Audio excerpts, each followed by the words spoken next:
The turf monster averages 3.5 tackles a game this year. Agua, H2O. Water, drink water, H2O. Agua. Remember. Hey, shout out to the man, the myth, the legend himself, Mr. William Willie Wilcox, the voice. Get this man an elevator. $60 million.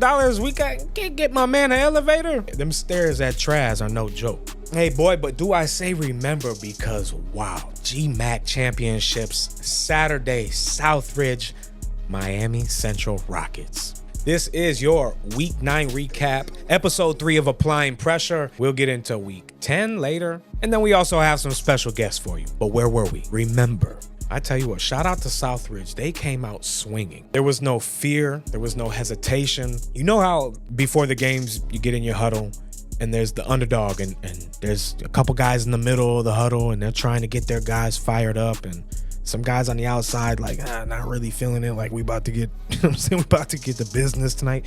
I didn't sense that. Southridge came out playing like they belonged. Under the lights, Traz Powell Stadium, James Perrone, the USF commit, looking sharp, confident, commanding the offense like a vet. He spread the ball around early, hitting guys like Trey Proctor. Trey is living the life, man. I see he's enjoying all his visits at Miami, posting squid biz on his story, whatever the squid biz means. I like it. Kid's got swag. 6'5", 210-pound target. Throw it up, James. He's right there. Blur! That wouldn't be all from Trey. We'd have a couple more catches, a couple big plays that game. But all of a sudden, Central, desperate right now, down 20-0. Find your guys. Brandon, Kinsey, Dog. Not only did he score this touchdown to get things going for the Rockets, he had some monster plays later on in this game. He's just a violent receiver. He's just one of those guys. He's going to go out and block. He's going to put hands on you. I mean, check this play out right here. Here he goes running down the sideline, tossing kids around and tiptoes. He may or may not have stepped out of bounds right here, but the referee called it. Respect. Didn't matter anyway. My man Brian Cheetah McCoy, blur. He would help them make this a 20-13 game at half. And remember, we mentioned give it to your players, right? Jaden Ford. He's one of those guys that you don't want to kick it to him, but you got to kick it, right? So every once in a while, he's going to get a couple of those. Talk about a coming out party for the FIU commit. The whole staff was over there on the sideline. The FIU staff came to the game. And those guys, I could tell you, are probably excited for next year. He's just a fast, electric, elusive kid. Can't bring him down easy. You can't really put hands on him. You can't break down fast enough. Speed is elite. He had so many plays this game that sparked the Rockets sideline, that kept this team in it. And remember, someone on the sideline, they said, pressure. Southridge is going to score here. Miami Central is going to block the extra point. Said they're not kicking a field goal. They're going for 2. You got to go for 2. Team like this, Miami Central, remember, you have a chance to put them away. James Perrone, Jakari Johnson, boom. Here we go, GMAC championship, we got a ball game. So this is how I knew it was over. Jakari, 2-point conversion, put him up 1, under 2 minutes left. Remember, Jaden Ford on the kickoff return. You know you can't kick it to him, right? Do something to kick it somewhere. They kick the onside kick. They kick the onside. Offsides, no worries. Reset. Larry Blustein's next to me. Larry's like, oh, what they know that for? Re-kick. They kicked another onside kick. 2 minutes left. Plenty of time. Kicked another onside kick. Rockets get it at the 50. That's when I knew trouble. Remember, ladies and gentlemen, I give you Anthony McQueen. From the coin toss. He's a quarterback. He's not supposed to be like linebacker, rah-rah, what's up, dog, in your face. The kid is a warrior. Fearless competitor. I know he had a fumble in the game. He may have had an interception too early on. His team never gave up on him. His coaches never gave up on him. He never gave up on himself. 2 minutes left. Rockets at the 50. Trouble. Miami Central Rockets drove this ball all the way down to the 1-yard line. Tush pushed it in. Southridge absolutely fell apart that last drive. I don't even know what happened. Miami Rockets win 34-28. Okay, here we go. We got overtime. Cardinal Newman, West Boca. My man Jaime pulled up to this one. This was just straight up classic. Another slow start to a game, but you talk about battle of the running backs right here. Miami commit Javion Mallory. James Madison commit Phoenix Danja. I tell you what, Javion, he is a true running back. His patience, the way he hits the hole, the right cuts. I mean, he honestly kept this West Boca team alive this game. After not playing the previous week, you come back fresh. 170 rushing yards, a rushing touchdown, and a receiving touchdown to send them to overtime. You have to throw the ball. Who are you throwing it to? Your running back? Athlete, can do it all. Javion is a beast. But Cardinal Newman has some beasts too. How about this stud right here? West Virginia commit, Jiren Hewley, tank. He had 130 yards rushing, and this touchdown right here, kid's gotta be like 6'2", 200, running like that. West Virginia's got a monster. And then this kid right here. I went to go see Cardinal Newman a couple weeks ago, and I asked my friend, I said, who is this 24 kid? He runs out. He said he's a dog. He's one of them ones. I was like, yeah, okay. He looked all right. Proved me wrong, Phoenix. What a great player, game-winning touchdown. James Madison is lucky to have this kid. Tough runner, putting Cardinal Newman on his back in a big-time win against West Boca. West Boca, I heard we had some kicking issues, or there was some issues on the field when it came to kicking. Couple missed kicks, block kicks. I seen Future had posted this one clip. Play the clip. I don't know if are you allowed to jump over the person? I don't know. I know West Boca wanted that one. Unfortunately, sometimes you don't get the calls. Similar situation, Carroll City, Goldman, we pulled up to that game. Under 20 seconds left. Russell Britton's gonna find his target, Roland Spain. But here's the thing, was he down? Does a calf muscle count? Does it have to be the knee? Calf, knee, 6, 7. Tomato, really doesn't matter. Some heartbreakers here in South Florida, but Carroll City wins 26-21. Jeez, I didn't realize we had this many good games. Week 9, Palmetto, Miami Northwestern. Was this supposed to be a big game? Was Palmetto gonna bring it? Miami Northwestern's too good. You kidding me? It's not gonna be a good game, is it? You know, before the game, Jaden Henry really gave a powerful speech to his team. Motherfuckers keep asking me if y'all nervous. I said, why? They said, because y'all playing Northwestern, bro. They said, are we nervous because we playing another human being that breathe like us, bleed like us, all that shit. I'm not worried about none of that shit over you, bro. Yo, for me. Yo.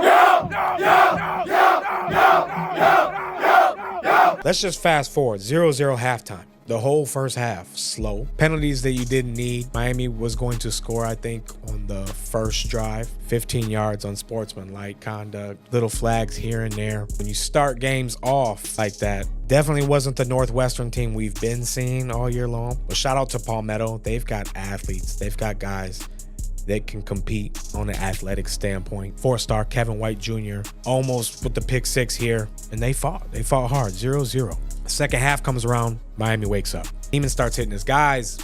Gump comes alive. He scored this touchdown right here. Called it back, another costly penalty. A couple plays later, he scores again. Get money, my boy. Calvin Russell, get paid, young man.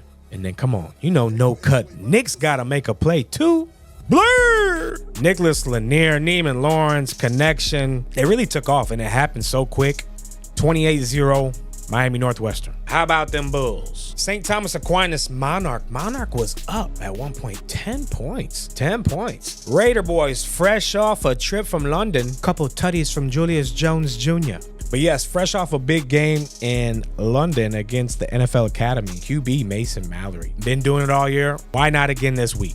Finding my guy Virgil Lemons on this play out the backfield. How about Zayden Gamble on the defensive side? Kid is about that. The St. Thomas Aquinas secondary is just loaded. Justice Fitzpatrick, obviously, big name on that team. Georgia commit brothers playing in the NFL. But you cannot forget about Jemiah Douglas. Here he goes on his way back from a pick 6. And although I respect your effort, young man, ouch! We'd get blurs all night in this one, but in the end, this would be the blur of all blurs. Mason Mallory, Julius Jones, here we go again. Blur! St. Thomas wins 31-20. St. Lucia's Park Vista, I heard this one meant something. We went to go check in on 3-star Kelsey Gerald, and he did not disappoint. Track star, that is real life track speed. This kid is only a junior. We'll see more from him in the future. St. Lucia's making a statement, 27-7 over Park Vista. Northland Vikings, Columbus. Big news of recently, Kenton Dobson. Recently flipping to North Carolina from the U. Bill Belichick must have said something good. Congratulations.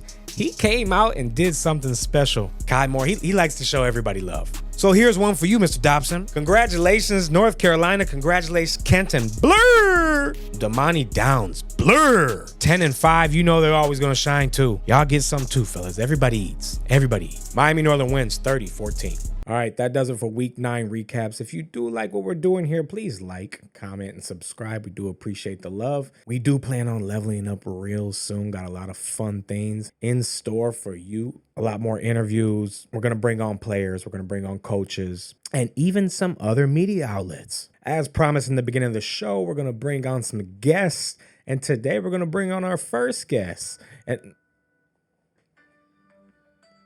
as a matter of fact, here we go. Hello. Pressure Athletics here with the one and only Larry Blustein. Larry, 55 years. It's safe to say maybe you covered guys like Michael Irvin back in the day, right? Like talk to us. Give me some names, Larry. First of all, thanks, Chance, for for inviting us, and I appreciate it. And I admire everything you guys do. See you at everything, and yeah, this has been kind of a labor of love for me. I started this when I was in high school.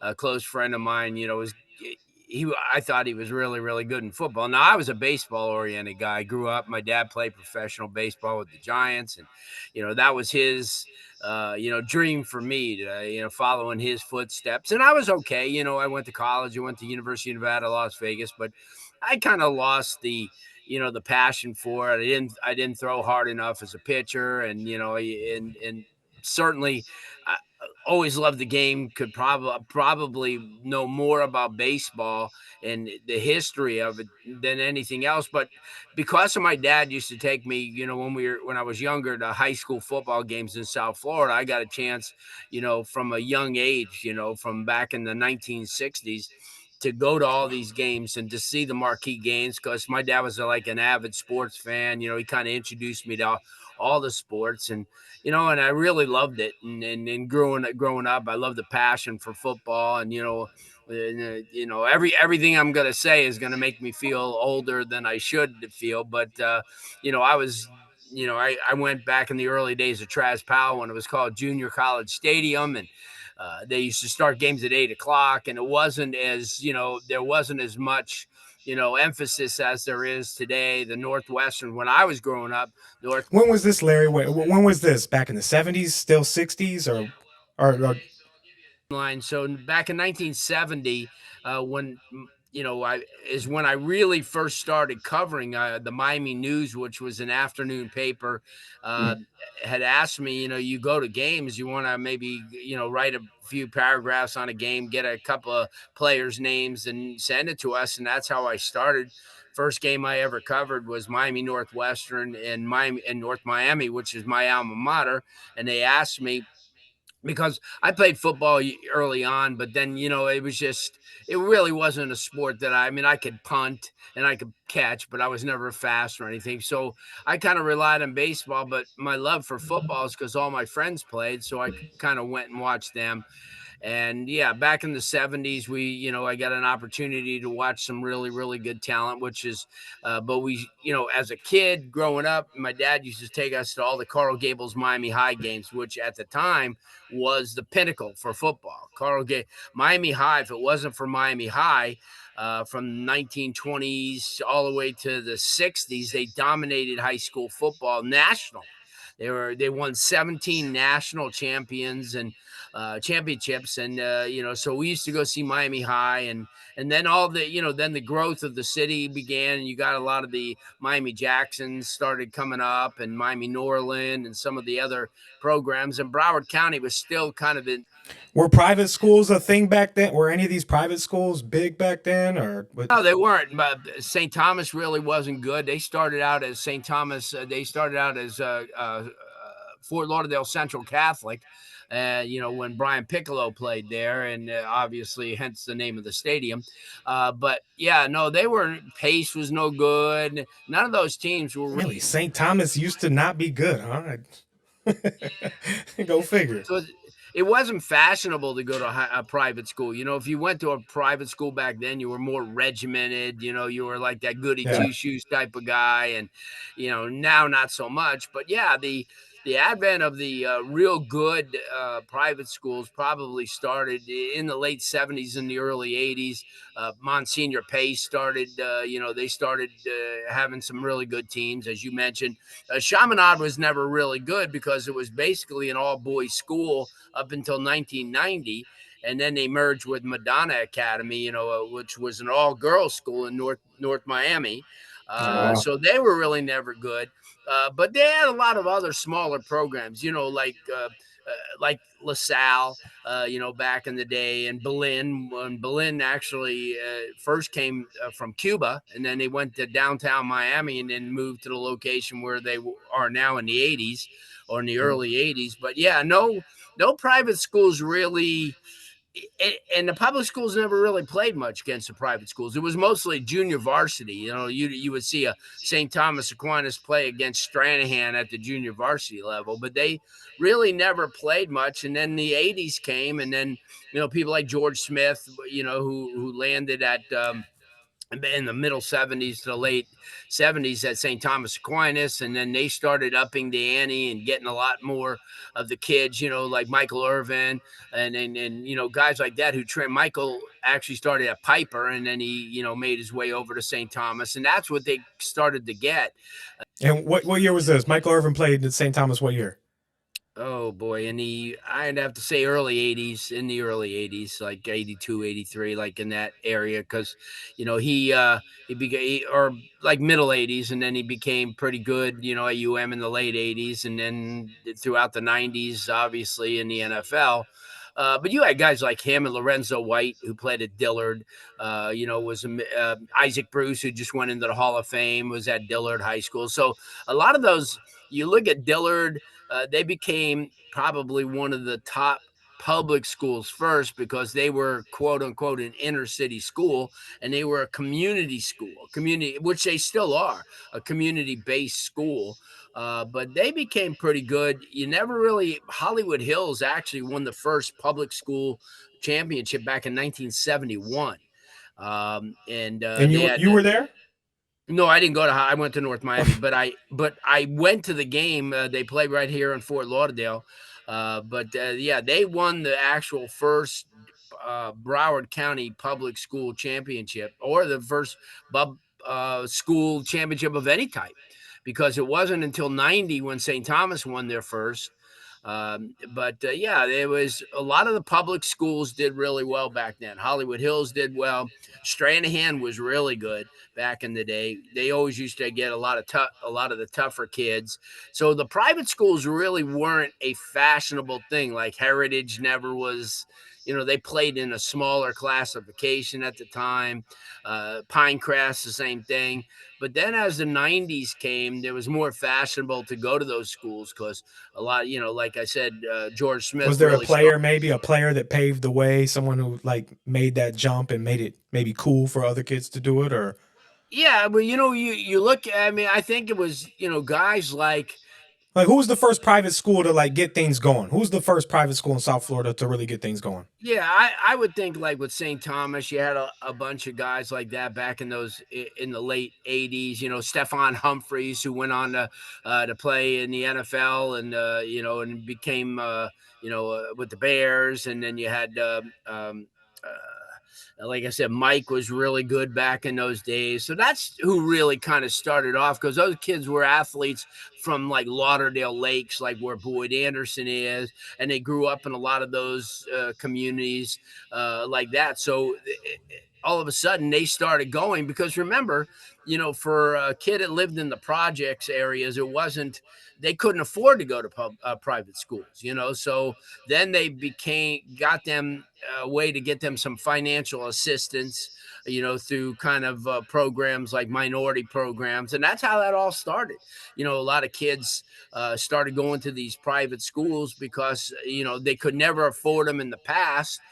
even white kids. So it wasn't just so they would get them some financial assistance, and that's how the private schools started growing, Yeah. because it became fashionable a lot. So Like that's how they're still thriving today, right?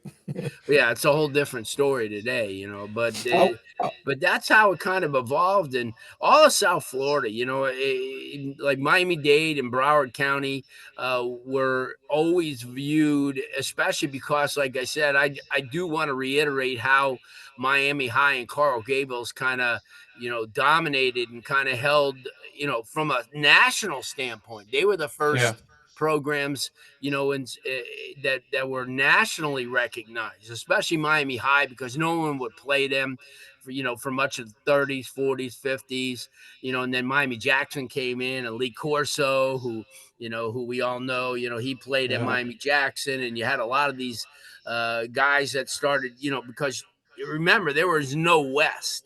Anything west of like 441, there was nothing. So there was like so all these schools, I think, like MacArthur became, like, in the late 50s, became like the most Western school in Broward County, believe it or not. And that was just right across, 441, near the turnpike. But the population chance really dictated, people after, like, serving in the war, like being stationed at Homestead, would gravitate towards this area and stay, because if you came from like Minnesota or the Illinois, you found out that, hey, the weather's awesome here, 24/7 of around the course. clock. So that's how the growth started. And the and Miami in South Florida became a destination for people, from the north. They would come and vacation here, and then all of a sudden they'd see, oh my gosh, there's a beach, there's all this stuff. And then the growth became, and then, like, in the early 70s, they started, going a little bit further out west, and in Dade County. Broward County didn't go, like Taravella and a lot of those schools in Coral Springs didn't. That wasn't until the 80s where they started growing. But that's what But happened. The growth let me, started because from. I want to talk, I want to touch on that, but I want to go back a bit too. I just wanted to make a comment, like I feel like now that Florida's a not just a football hub now, it's a basketball hub now too. You see more families moving, even currently these last maybe 5 to 10 years. A lot of families moving down here for basketball. But I want to go back real quick. Michael Irvin, 80s, right? I want to talk the media scene a little bit. I'm from Michigan. I made that trip down here to Florida and I fell in love. I was already a football, man, Central Michigan. I played there for a bit, played overseas, so I have a football background and just a love for the game. I wanted to give back, to the kids and be able to offer them some type of value to help them out in any type of way, right?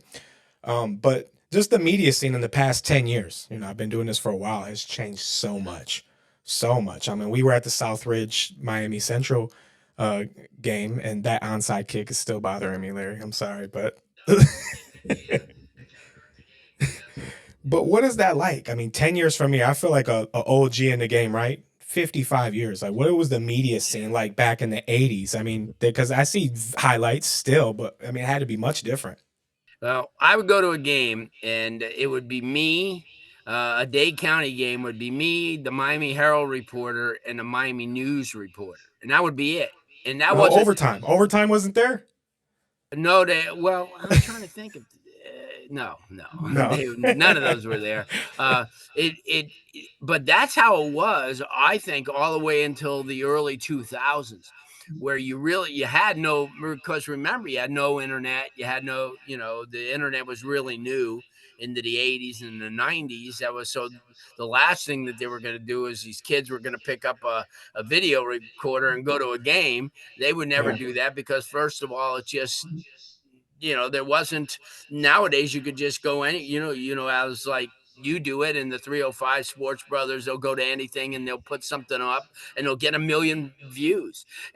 But it wasn't like that. I mean, you'd Yeah. have a reporter, and that's it. And they started the first TV really, the local news stations, you like when it was a big game or it was a big like Channel 4, or when they were playing for a state championship like South Ridge back in the day, or they would interview Carroll City when Carroll City was playing. I remember that they had a big send off for them when they played in the state championship game in '77. So yeah, it's grown to the point, and I said this to somebody the other day, because uh, when I used to go there, and they would, I would, and started sitting in the press box. It wasn't until Oh, wow, until the '90s when I started going on the field, because it wasn't natural, because the press wasn't supposed to be on the field, and, but, we started doing it, and I could be honest with you, other than the state championship game, I haven't been on in the press box for a game in 40 years, so I Yeah. never do that, but, yeah, and it's funny because I was looking around, somebody had asked me that question the other day when we were at that game. They go, wow, it must have been crazy back in the day, because you look all these people, yourself and everybody lining the field with cameras and capturing everything like that. But back in the day, a newspaper like the Miami Herald or the Fort Lauderdale Sentinel, which was the Fort Lauderdale News back in the day, and the Hollywood Sun Tattler, they would send a video, a writer, but then they would send also a photographer. Photographer. Nowadays it's like somebody will go and they'll do both. They'll take pictures, do video, and they'll go home and write something on the on the game, so, or on a player. But it was nothing like Even that. the newspaper guys, they're recording more on Twitter now. They're not just doing write ups. Now they've got their phones out like everybody else. I mean, it's that easy. Well, that's because the electronic portion of journalism has taken over the print. And, a lot of these, like the Atlanta Journal Constitution, no longer prints a paper anymore. They're all electronic. Jacksonville is going to go the same way.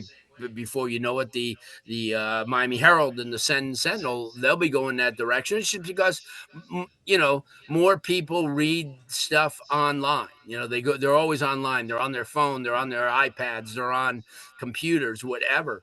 And that's the wave. And that's the one thing that I kind of feel proud about. I had times when I first started in recruiting and getting kids noticed, is I had no phone. I had no computer. I had nothing. I had to use a payphone, and I would walk around with like a bag full of change. Larry, And Larry, Larry, Larry, Larry, Larry. Hold on. Did you say you had to holler at the recruiters on the payphone? Is that what it was? You had to lick stamps, Larry, and send out via mail? Man, 100%. And that's how you used to do it. In fact, I have a huge collection of like programs, game programs and stuff, because I used to send away for it, because that's the only way you would find out about, recruits and college kids and stuff, because they didn't have this stuff online. There was no online. So, like, when people say, "Oh man, you go to everything." Well, that's because I had to go to everything. And Yeah. you couldn't, nowadays people could sit I mean, home. you had to see your visual on a player had to be eye to eye, right? I mean, they're like you can't send the highlight and like now it's But wow. that's why, I've lasted so long, because I still Mhm. do it, even though I still take advantage of all the electronic. I still recruit, and I still do that. Like I go to during the summer where you guys nobody ever sees me. I go to University of West Florida. I go to FSU. I go to Florida. I go to USF, UCF, all the small schools like Ave Maria and Southeastern University. I'm at close to, I saw 350 7-on-7 teams last summer and almost 6,000 players with my own eyes there. That's why when these people are ranking kids or talking about teams, I laugh, because I've seen these guys.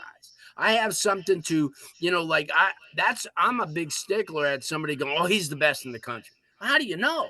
You don't leave your Yeah. house. They And see the good. They see the highlights. They don't see the lowlights. They don't see the game. They don't see the attitude. They don't see the body posture, language. And now, what is your take on uh, recruiting at the flag football level compared to when the pads are on? Do you go there? I mean, do you take that seriously? No, I well, can't. you I could the can't. only thing that you could tell is athleticism and twitch. You could tell if a kid can catch the ball. You could tell an arm. You could tell if a kid can backpedal. Their twitch. That's I only and I'll be honest with you. I go to A arm is the only thing for quarterbacks. I think it's a disservice to them playing so much 7-on-7 in the offseason. I do. I mean, it's listen. I would never recruit solely off of what a kid does in 7-on-7, but you believe that these kids get offers off of seven They on they seven, do. do. and I Yeah. think it's shortchanging. And I tell a college coach, listen, they'll say, "Have you watched them play?" I have. I mean, I don't really. I'll use 7-on-7 as I call AFLAC as an enhancement. It's not going to be my sole, evaluation on it on a kid, and that's the one thing where and then not to stick my chest out or boast, but I go to everything. I'll see these kids. I don't have, you see, the result of a game doesn't mean anything. So, somebody will say to me, "Where are you going?" I'll leave at halftime to go to another game. I said, "Well, because I want to just set my eyes on the athlete." I mean, I don't, I'm Mhm. not, I don't care if St. Thomas wins. I have Yeah. no horse in any of these races. I just go to see the kids live and watch them perform. And you could be lazy. Like a guy was telling me today. He was telling me he was ranking these kids and or these teams, and I was going, "Well, how do you know? You don't see." "Oh yeah, I watch them from home." I said, "Yeah, I don't do rankings, Larry. As much. I mean, like I said, everywhere you are, I'm pretty much there too, and I don't do it because it's so there's so much. There's just so much, and maybe in the NFL you can see everything. But this is high school football, man. I mean, they're ranking kids in elementary now, middle school. Like, how do you see all these kids? There's thousands of AAU teams, and it's Yeah, crazy. but it's not just that. How can you rank a 12-year-old kid and project what he's going to be like in 5 years? You can't. You could say, "Hey, the kid's fast, or he's athletic, or his dad was really, really good." But you see, that's why what I do is I'll see kids plenty time. Like Yeah. somebody will come out, like Jerry and for and Williams. for and over time too, right? Like you'll see him from freshman, eighth grade, seventh grade, all the way. Well, here's another thing. I go to other sports too that these kids play in. I've announced a state wrestling tournament for 38 years. I've been the announcer. So Oh, I've wow. seen Ray Lewis and I've seen guys like that who wrestled, when he was at Lakeland Kathleen. And I've seen a lot of these guys who are tremendous wrestlers, and we have some now. That are Track tremendous stars wrestlers. too. Track is the same thing. A lot of the football guys playing the track stars. We saw one the other night, the starting offensive center for Southridge, Ryan Moret, who's going to Ole Miss, state champion wrestler last year in the large Wow. classification.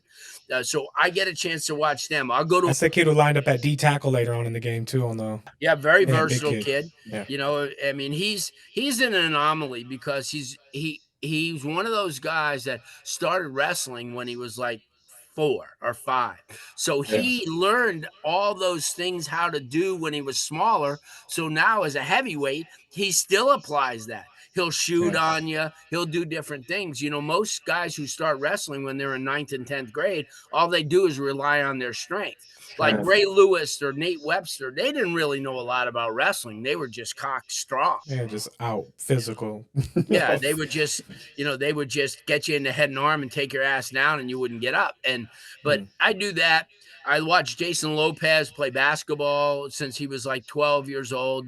J Rock from Chaminadu's an outstanding athlete and a great kid. So I get a chance to see a lot of these kids. I saw Alex Rodriguez play quarterback at Westminster Christian before he played baseball. Wow. And all these kids that grew up down here, and that's another thing. While we were a football hotbed, this was a great area for baseball. I mean, we put out like outstanding. It still is, isn't it? I don't pay too much attention, but it's still It's Very great, huge. right? exciting. Like, Yeah. It's huge. yeah. But as you see, everything is gravitated towards private schools and charter schools, and that's where a lot of your success has come. You look back in the day when Alex Fernandez pitched at Monsignor Pace. Well, he went on, was a high draft pick with the White Sox, and then played with the Marlins, and I mean, guys like that. But then you see guys who are dual sport athletes. Guys who were great football players, but also tremendous baseball players. Well, let's talk about J Rock and Calvin Russell, right? Perfect example right now. What are your thoughts on that? I mean, you've seen J Rock play. I followed J Rock the past like 4 years with SOH in the summertime too, so I got to see him all over the country play against in the Under Armour league, and I mean I think he can pull it off. Calvin, I've watched him play since seventh, eighth grade too basketball. I mean, he's 6'5", right? So it's I'm sure, but I mean, it's a heavy workload. What are your thoughts? Well, I think Calvin more so would probably be able to carry it off because of his size. You have to understand, to play in the ACC basketball, Mm, that's a 12-month deal. I mean, you yeah, can't be off at some football camp while your rest of your teammates are getting a lot of work done in the summertime. And see, that's the only thing that'll probably hold no, because J Florida Rock State, back. they're sending kids to the league. I mean, first rounders. I mean, Scotty Barnes, as of recently. The Oh, the first guy that I remember that was a high level football player and like a sixth man at a real good school was Donovan McNabb. I mean, he was a great football player, in high school, and then went to Syracuse, and then did he play? Did he play the one or the two? Well, I mean, well, he was a six man, and he was the first guy who was a six man because usually, if you find your way from football to basketball, you're usually like the 11th or 12th guy on the roster. easy. I mean, you're just there to kind of fill it out, and you got athleticism, and that's what like J Rock would be, or that's what I think Calvin would be, because you've got to put in like right now while J Rock's going through football season. There's those recruits that are only basketball players that are like the Boozer brothers, and that's all they're doing. I Yeah. mean, and that's why you look. That's why it's taken Florida so long to come of age in wrestling, because you got to remember, up north, you're from up north, Michigan, Indiana, Illinois, Minnesota, New Jersey, Pennsylvania. Those kids who wrestle. They ain't playing Yeah. football. Yeah. So that's Well, why it's taken. there's no football for about half the year up there, so Yeah, well, you got to do something indoors. So yeah, well, but I'm still saying, but nowadays, they got the indoor facilities yeah, at these yeah, places, and they still get their work in, obviously, but that's the thing, I mean, to play two sports, that's why you admire somebody like a Bo Jackson or a Deion Sanders. I mean, they play professionally in two sports. That's pretty damn tough, and they yeah. did well, and that's really tough to do. It's a unique situation, And I'm trying to think of the who's done football and basketball in college. I think of like Antonio Gates, like bigger guys too, more physical guys that were able to play. Like I think they were all tight ends. What was that? Did Aaron Hernandez play hoop too? Yeah, Aaron Yeah, Hernandez is another one who was really, really good. Maybe eight or nine guys you're going to mention out of yeah, thousands and thousands. So thousands. it's become such a specialized thing. So during the summer, when all these wide receivers and quarterbacks and such are getting their game on at 7-on-7s, they're the other sports that they're playing. There's still guys playing those sports. Corey Fuller used to play at FSU and a damn good football player. Well, his son is, I think, one of the top four prospects in baseball for 2027. Never played football. So, his dad played in the league and he was an all, you see, so, but that happens, that happens a lot of times, especially in this day and age where these sports are so specialized that, you'll get a football playing dad and he'll say, well, I want to give my kid a well-rounded, sports experience. And he turns him on to baseball. And all of a sudden the kid's dynamic in baseball and he doesn't care about football anymore, and that Mm. happens. I know a lot of former NFL guys that their kids are in basketball or they're, look at Popeye Jones, former basketball player. His son plays for the Florida Panthers in hockey, Mm. so yeah, it's it's a whole different world now, and from the athletic standpoint, from the coverage standpoint, and the great thing is it's sort of like I go to these games and I see you and I see everybody else, but basically nobody like yourself has taken the time to sit down with me and say, "Hey, what was it like back in 1970? What was it like back in 1980? When you had all these studs, walking around the fields down here like Buster Rhymes or Elvis Peacock, who was one of the great running backs out of Miami Central, who went on and played at Oklahoma and then played in the NFL." And the other day, some Bill Daly, who covers football, he had asked me. He goes, if Fernando Mendoza gets drafted in the first round, will he be the first kid from I Miami? heard he might be the first quarterback taken off. Well, yeah, but I'm just saying, if he gets drafted in the first round, will he be the first quarterback ever taken from Dade or Broward in the first round of a NFL draft? And the answer is no. Teddy Bridgewater was taken with the 30th pick by Minnesota.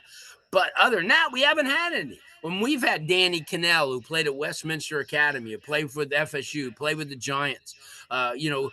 Obviously, And Jack. this Mendoza, I think, I thought he was okay in high school. I thought he had the frame, he had the physique, and potential, right?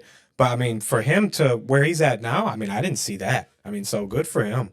Think about him, because the crazy thing is he was originally going to Penn. Ivy League. He and his brother are both intelligent. I believe the Right. dad's a Oh physician. yeah, you can see it in his post game interviews. Just what I thought he was an announcer. I And thought he- and Joe Rose, from WQM, called me up one morning and he goes, "Who's this kid at Cal? It says Columbus, because Joe went to Cal." And yeah. and I says, "Who?" And I had to look, because I didn't.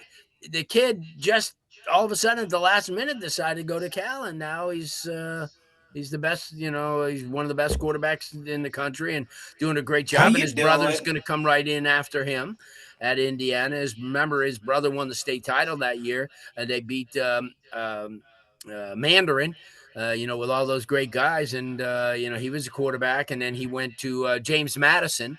And then all of a sudden, the head coach of James Madison gets the job at Indiana, and he goes right with him. And yeah, Hmm. it's but that's the thing. Back in the day, a lot of those Michigans and schools like that used to come to South Florida, and come away with a lot of players, because the Hurricanes were never really the deal. Back in when we started going in the 60s and 70s, they played on Friday nights. So they were directly opposite high schools. And Hmm. then obviously they changed it, but back then they didn't really have a bunch of, Ted Hendricks obviously was a beast. I think still the best football player that ever played at the University of Miami. 11-time All Pro, 3-time consensus All American at Miami. Nobody else was around him. So when I go to Miami and I'll go in there indoor and I'll see all those names where most of the younger people don't have a clue who a lot of those guys like Jim Otto and stuff. I watch those guys, and that Yeah. was my youth. And and I talked to a lot of these kids that grew up like Melvin Bratton, and people like that. I still contend one of the best running backs I've ever seen in South Florida was a guy named Rufus Ferguson. He was out of Miami Killian. Became one of the first African Americans to play in the Big Ten at Wisconsin. He was Darren Sproles before Darren Sproles. He was like 5'6", weighed 210, 215. And, the great Nat Moore, the year that Nat Moore won the rushing title at Miami Edison, he only beat Rufus Ferguson by 10 yards and had 70 more carries. Jeez. Yeah. That's a little bit of a difference. I want to get into Miami football, but let's scale back. Um, and thank you for everything. You had mentioned like I'm one of the few to like want to sit down and like do something like this. And I thought to myself while I was doing it, like, how cool is this? Like I admire you and I admire the work that you put in and just the knowledge, the value that you have. That's exactly why I wanted to bring you on because I knew you'd have answers, you'd have facts, you'd have it all. So thank you, Larry. Again for just being on the show. But let's talk about maybe some people who are on the fence, some teams that are on the fence, playoff, high school football. I looked at and I'm not good with that. I'm bad with names. I'm bad. Like I'm out there. I know the kids and stuff, but I'm bad when it comes to like the journalism side of things, right? True North Columbus. Is there anything to watch for in that game? Is Columbus out of the playoffs? Are they done after their last loss? Or Actually, 7A is where Columbus is at, and that I is think I said last week. I said if they, I think they still could be state champs this year. I mean, despite the record, but you're on the right track because yeah, 7A is not very strong. Their major hurdle here will be beating Palmetto, which they lost to them for the first time in ever. by 3, right? Uh, Close game. so they would have an opportunity. You ask me a question, I'll answer the question. I think True North is your next team up. As far as over the next couple of years, they're the people who own the school, building a new school. Great people. I've met some of those people. Great people. I think right now, other than Chaminade, St. Thomas, Northwestern, Central, people may not think so, but I think True North's right there. They have the ability to blow I can Columbus see it. away. Beautiful facility, great location, Great good talent, people. and they're doing it the right way. They're bringing a lot of kids from the south end of town that people forgot about. They Yeah. got 5 kids from Homestead. And that lineage that Homestead was in the state championship game 2 years, but nobody wants to understand. They don't. They'll go, oh, True North. They're that. Watch. I mean, Chaminade's going to have to keep up their work over the next So is couple of years. Columbus okay? They can afford a loss this week, or is there, or is that loss gonna? I mean, Because they're still going to be like a 6th seed or something like that, and they'll still okay. be able to buy their way back. They'll play like a Western, and then before you know it, they'll be playing Venice again. And There you they go. have got a shot to do that, even though they're not great. They're well coached, and Yeah, I mean, they played tough against Southridge. Southridge came back and played lights out. But I mean, I don't think they're bad. I think they're young. I don't think they have the talent that they used to. But I think again, they're good enough for a 7A state championship this year. there's only 2 teams locally that have a shot to do anything in 7A, and that's Columbus and Palmetto. No Spanish River. I heard Spanish River out of Boco's making some Yeah, they're noise. not going to beat those guys. They're not. And then 6A to me is just a jam. Up north, you've got Gainesville Buchholz and Jacksonville Mander and Sefner Armwood. I mean, they're loaded. 6A is loaded. Down here, you've got, and do not sleep on West Broward, because if they don't make mistakes, they've got as much talent as anybody. They really do. And Brandon Mincy 5 touchdowns in the first half last week. Amir Sears just a fun kid to watch. Man. And they're Just huge up confident. front. They're huge up front. They're well coached. They got, Coach Perez does a great job off it. But I'm saying they don't make mistakes. They can stick with anybody, Southridge included. You still got Monarch coming in a little bit off the back end. You got West Boca, who lost last week to Cardinal Newman, who still has the goods, to do something. So I think those teams, along with Southridge, 5A is kind of a closed case, because I don't think anybody here. Dillard's doing good, but they're not going to beat St. Thomas. I mean, I'm sorry, Dillard's in 4A. St. Thomas, you got Delray Atlantic, who I've watched, mistake prone and young. Last year had a 22-0 lead on St. Thomas early on in the game, only to lose. I was there. Yeah.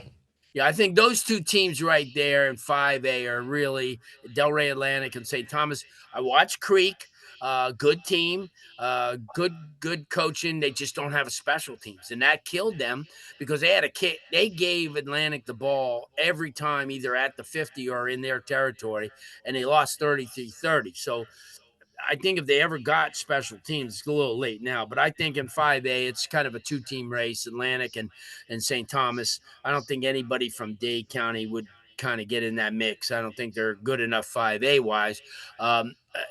MacArthur's still a year away. I think that Matter Academy's still a year or 2 away, from playing at that level consistently.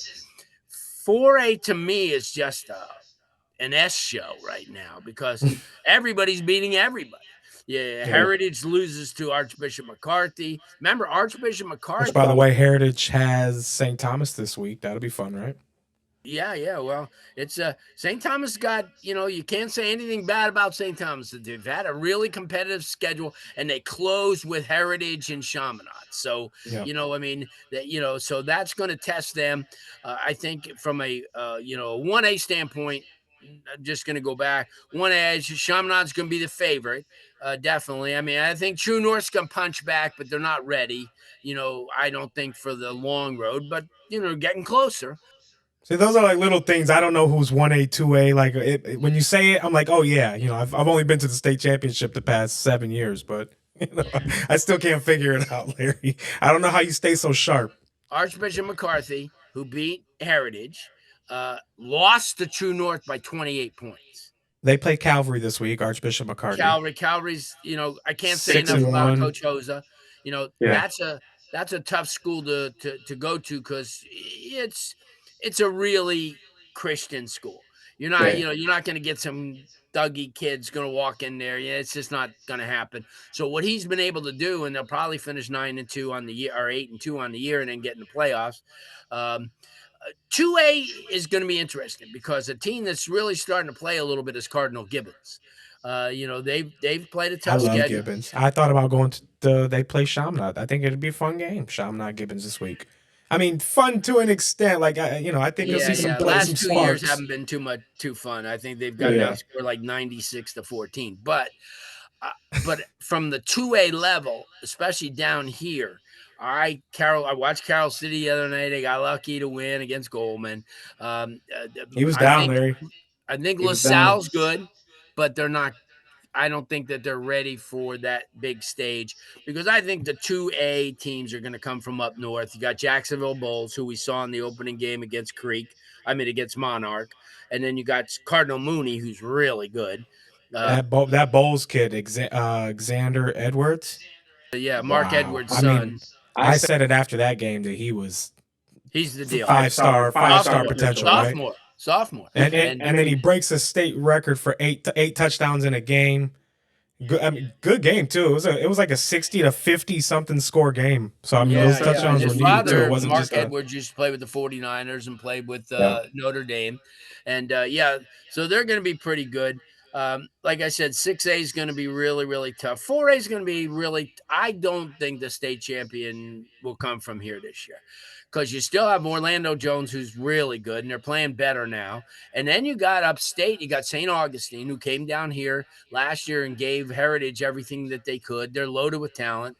And then there's a team a lot of people don't even have a clue about down here. It's called Fort Walton Beach Choctawhatchee. And and the head coach I've known for 30 years, a great guy, Coach Beasley. He has built that program into a team that can handle a road to state. So they will probably meet. Who's our 4A contenders down here? Who's our or our contenders from that class down here? Heritage, Dillard. I just Dillard's schedule just isn't. I mean, their opponents are like 27-60. That's their records, their opponents' Yeah. records. So, and I'm not taking anything away. Demetrius, Hold it down, Heritage. Hold it down. We need it. yeah, well, they got to get by all these teams. Remember now, by losing it, now New Orleans could get the upper hand this week. Yeah, Norland plays Plant. That's a big game this week too, right? It's a huge game because Probably maybe the biggest game this week there. As far as district play. Yeah. Because the rest of them are I think all the rest of the districts are kind of sewn up. I mean, as far as some of the top teams around, you take a look at St. Thomas obviously is not playing a district game this week, but St. Thomas is pretty much won their district. Northwestern, it's going to come down to them in Central. The winner of that game will win state. No one's going to touch either of them. It's not going to happen. Yeah. You realize Northwestern last year in the playoffs. I didn't think that Norland was going to lose states last year either. But yeah, well, yeah, Northwestern, it would be the major upset. You've seen them play. They're just too loaded. Like I said, Chaminade's going to be a tough team to beat. Southridge has got a gauntlet. They're off this week, and then they got South Day to end things, so it'll be 9-1 going in the playoffs. They'll probably grab off the number one seed, which is good because they'll be home. But they got to play West Broward. They're going to have to play West Boca along the line. You never know what Monarch does. Monarch came last week and brought a pretty good game against St. Thomas. Up 10. They were up 10 in that game, huh? MacArthur, I think, like I said, is a year away. Coach Chop's done a tremendous job with that. Great job, Coach Chop. Good job, Chop. And then the same thing with LaSalle. I think that they're good, but we'll find out because LaSalle plays my Matter Academy this week. That's another marquee game, not a district game. It's a 1A versus or a 2A versus 5A. No Saturday games, thank God. We get the weekend off this week. Feels good. That'd be nice. Beach day. And so as far as the teams that I think that are going to be relevant in the playoffs, I think we kind of mentioned them. Yeah. But that's it. I think the picture's kind of set. I think from a personal standpoint, Chaminade in 1A, I don't think we have a 2A down here. I think maybe Cardinal Gibbons could do good, but I've watched them. Can they play against a Mooney? I don't think so. Mooney's really, really good out of Sarasota. 3A, I said it's a closed issue. I don't care if Jacksonville Reigns comes back down undefeated or not. They're not beating Northwestern. I'm sorry. Or Central. I'm not going to take Central out of the mix. I happen to Agreed. have Derek Gibson on our radio show tonight, so I don't want to dirt him. Yeah, don't do that. Don't do And that. I covered him in high school, and he was at Killian. He was a great. And that's the thing too. I get an opportunity, to cover a lot of these guys now. Especially in college football. When Jimbo Fisher was a graduate assistant, he used to call me all the time. And then he became assistant coach at LSU, and they recruited down here. And that's a great thing about a lot of these guys like Billy Napier. And I'm sorry to see that he was fired, but I've always known Billy, when he was a recruiter. Mostly all these guys that are recruiters now. Like Urban Meyer used to be a recruiter. They used to come down to South Florida, and he was never a head coach. And but that's a neat thing. James Franklin, he's and I think the next guy up as far as meteoric rise will be Alex Golish out of the University of South Florida. I think he's a great coach, great person, and he's an honest guy. I'm sure they've talked to him. I'm sure all these schools, with openings have talked to him, Virginia Tech and Penn State. But you know what? He's building something special at USF, and I think they've got a good opportunity. But it's you look at Miami, and people are bitching, oh, how'd they lose to Louisville? It's pretty damn good. They're not awful. And they were going up against a really good coach. And Coach Brom's a great coach. He's been he's a great player. You can't throw 4 interceptions against anybody. Was it 4 or 5? I thought it was 5. I think it was 5. Too many to count. And that's exactly how I wanted to end this, was talk about Miami football. So perfect, heartbreaker. But like you said, it's bittersweet because on the other side, Homestead, we got a Homestead. Isaac Brown. Yeah, Isaac Brown. Great. Isaac started at St. Brendan. Homestead, right? And then TJ Campers, finishes it off. Columbus, right. Yeah. So bittersweet. You just mentioned how you like to, you've been a part of a lot of people's journeys, from to college to pros to coaching. I thought about that actually the other day. I was thinking, I'm like, how many these kids, you build these relationships with them, and then they go on to becoming, future this, future judges, people of administration, coaches. Like, who's going to take over these programs? I actually thought about that the other day. Weird. But it's great. Now we get to see them, the kids on the other side of the ball, even though they're not on the home team, right? They're on the home team. So Miami doesn't get the job done. Carson Beck, horrible. Just down from the jump that game. What are your thoughts on Miami and a bounce back? They came off the bye week, but they both did, right? Yeah. Miami had kind of a freaky 3 weeks with FSU bye week, FSU bye week, Florida. Those yeah, it's just. But you know what? Now they got 8 straight weeks or 7 straight weeks during the season to play, and they got to go get after it. And Yeah. Stanford's going to come in. They'll come in Wednesday. They'll get acclimated. They just beat FSU. In no way should they be on the field with Miami. But you know what? As I said, as soon as the Bethune Cookman game was over, I said, there's not going to be any more breathers. And there really haven't. They didn't blow Florida out. They didn't blow FSU out.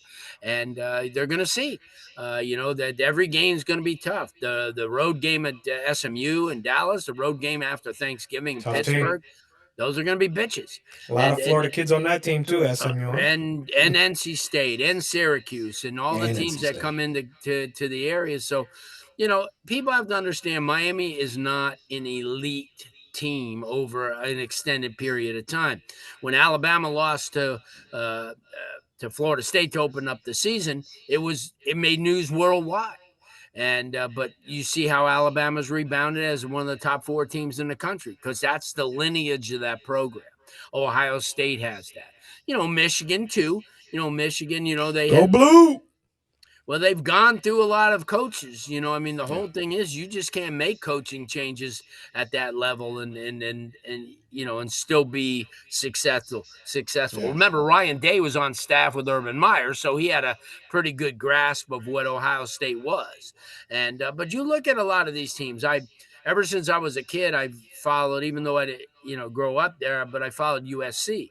And watching USC and Michigan a couple of weeks ago kind of conjured up all those Rose Bowls and how great those games used to be when those two teams played. They never played in the regular season. They always used to play, in the Rose Bowl game. And see, that's the one thing too, Chance, that from a college football aspect, because of the big dollar and the almighty dollar, a lot of these great games and matchups and rivalries have been taken away because they're not money makers. But to me, if you ever would think that an Ohio State or Michigan game would be never played again, or a USC and UCLA or USC and Notre Dame, people don't realize, but that rivalry's gone on since the 40s and the 50s too. Yeah. And yeah, but the advent of cable and all the money that's involved now at every level with the NIL, with all these guys, because they were talking about yesterday, what was it? One of the Louisville at the game, 62 new faces from last year. So it's one of these things, every game you watch on TV, they're last year he was at Kansas, last year he was at Iowa State, and that's just a wave of the future of football. I don't like it, perhaps, but it gives a team like Mendoza was at Penn. Then he was. yeah. Cal last year, and Yeah. but I'm just saying that's just a wave of the future. The almighty dollar is kind of taking over, and yeah, it's disheartening for you see. When I grew up and I was on radio at 15 years old in Miami, and a lot of people like back then. Wow, my mom used to take me, and I just was fortunate to be in a situation where I was around people and they saw that I knew a lot about it, and they go, well, why don't you help doing a scoreboard show? Because we used to do a Saturday scoreboard show that got, oh my God, it was probably as popular as any show, and people had no clue how old I was. They thought I was like 19 or 20, and they didn't know I was just turning 16. But Hmm. we used to do a scoreboard show because remember back then there was no cable TV. Everything Right. was Miami beat USC on a Friday night, and people didn't know about it till Saturday afternoon. Wow. Miami beat Texas, the number 1 team in the nation, on a Saturday evening in 1973, Friday Didn't know evening until in Sunday. 1970. And you didn't know about it till the kickoff of the games on Saturday afternoon. So that's how things have changed, I mean, and the whole thing is just, I mean, Miami's roster will be different next year. It'll be different the year after. It's just a wave of the future. It's this NIL stuff, this portal. It's just, I think it's killed the game. Do you think? I mean, I don't know how this works, but I had thought like, why aren't these kids, if they're getting paid, shouldn't they be under contract to like stay where they're at for X amount of time or something? Like there should be some type of You make commitment, too much right? sense, Like, Chance. You make too much sense. It's gosh. or at least if you're going to go to a school, you have to sit out a year because it'll make you think about going moving. You know, Yeah, I mean you're that's making business, right? That you're getting a business deal, then I mean you can't do it in the pros. and as sad as it is, school is de-emphasized because how many kids now back in 10, 15 years ago, then when they went for visits, they're taking walks at the campus and seeing the science building and the biz. They could give two craps now about that. Let me They do don't my even go photo there shoot. long enough. They don't go there long enough That's it. anymore. No. So so that's why you look at somebody like Xavier Restrepo and you applaud him. Yeah. He used the University of Miami, got 2 degrees out of them. So if he doesn't make it in the NFL, he could waltz back in a situation where he could coach, he could teach, he could do a lot of things, Well, and that's all why I thought these. maybe the NIL was good too, is because maybe it'll keep some of those kids back longer, so they do have time to develop and get their degrees. You know, obviously they're But there's staying for good the men and money, everything, but they're not going to the NFL right away. They can make a lot of Yeah. these kids can make more money in college than they can at the pros. Well, there's pluses and minuses and all that stuff, but I'll tell you what. I mean, it just to me as somebody, and it's funny because even though I'm living in 2025, I mean, a lot of my thinking goes back to the 70s and the 80s when a lot of these Absolutely. people see that's the one thing in the back of my mind when I see a situation, I'm always comparing it. And Mm. a lot of these people could say what they want, but I saw college football and high school football when it was in its just amazing Pure. state, and it's not like that anymore. I mean, it's just, I mean, it's great, and it's still fun, and I always look forward. I can't tell you. I mean, like today I'll go down the schedule for this week, statewide, and look at some of the games, and know that we only have 2 weeks left and the regular season, and look at some of the great games that are going to be played, and can't wait till Thursday. Listen, I'm one of those guys that if there's a Wednesday game while everybody's home, I'll show up to a sunset and a freaking Varela game, and everyone goes, "What are you doing here?" Well, why not? That's The what was kids, available. yeah. Well, that's not only that, that's what we had. Yeah. where the I where do the this. I do the same thing on those off days. I'm like, it's not a great game, but maybe there's a coach there I want to show no some doubt, love to, or a 100%, kid I want to check out, or just yeah. and that's why we're here, Larry. Right. One more thing I want to touch on Miami is Josiah Trader still hasn't seen the field. People are chirping and wanting to see what's up. Do you know what's going on with that at all, or do you think that maybe he can help change this team, having seen the type of player that he is and what he can do? He's a great player. They were very fortunate to get C.J. Daniels, and very fortunate that somebody like a Malachi Tony's worked out the way they have. So the urgency to get somebody like a Josiah Trader on the field is not as much as it could be. Now that being said, it's got to be more than an injury because we don't really he dresses, and Yeah. usually Miami's philosophy is if you're not going to play, you don't dress. Um, I don't know. And I said something in a podcast a couple weeks ago that kind of got me, and I try not to get anything, but I know a little bit more than a lot of people. And we do a podcast every Monday night, for the Hurricanes, the Six Ring Canes. So I've got to kind of be in there, and I, after all, I did have covered the head football coach since he was in 7th grade. So I mean, so I kind of know a little bit more about the situations, and it's just to me a little disheartening to have a guy like Josiah Trader, but even to have a guy like Elijah Lofton, who, because I went to the University of Nevada, Las Vegas, and he comes from Bishop Gorman, I knew about him when he was in 8th grade.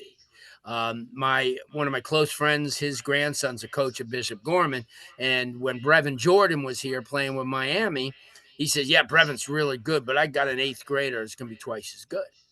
Mhm. And I just don't understand how they are limiting the usage of Elijah Lofton. because I mean, I've heard several people tell me that he's their best player on the team.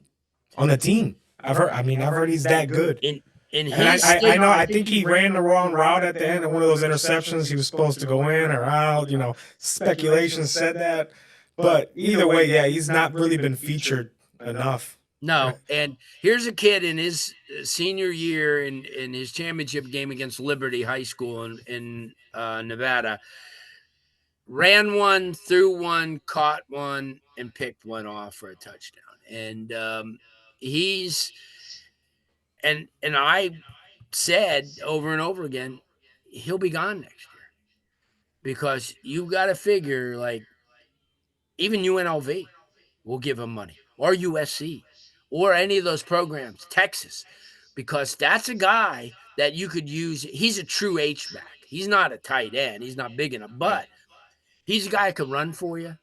He can run the wildcat for you. He gets open. He's a nightmare because no one could cover him. He's so fast from the slot position, but they've not used him for some reason or another. And then, listen, running the wrong way is something that 4 other guys did the other day too. So, I mean, I mean, Did we get new rankings for Miami? Where did they drop? 9. 9. Okay, I thought maybe 7, 8, 9 in that top 10. Well, they better figure something out quick, Larry, or Yeah, they got to come out. Could turn into outside of the 25 real quick. Yeah, they got to come out and play hard this week. I mean, everybody goes, Stanford. I watched the Stanford FSU game. They have kids. I mean, they're not great, but they have kids, and they beat. Mess around and find out. You see, the Palmetto Northwestern. They almost 100%. We thought Miami Northwestern Bulls and Miami Hurricanes were going to get upset on Friday night.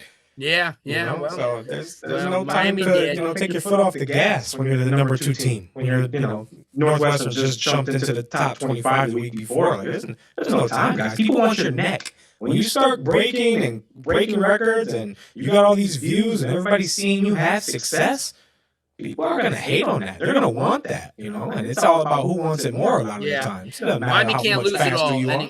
Miami can't lose it all because Georgia Tech will win in the rest of their ACC games. They've already played the tough games in their schedule. You like them against Georgia. You like Georgia Tech against Georgia. I do. Yeah. I do. Georgia Tech's really well coached. He does a great job. Brett Key does a great job. And that's a disciplined team. But I'm just saying, they're not going to lose much. There's teams in there in the ACC now, that like Pitt. That Pitt-Miami game could be for that next spot. Just like it was supposed to be Syracuse game last year, and Miami crapped the bed there, where they could have definitely been in the ACC title game. So there's a long road to go.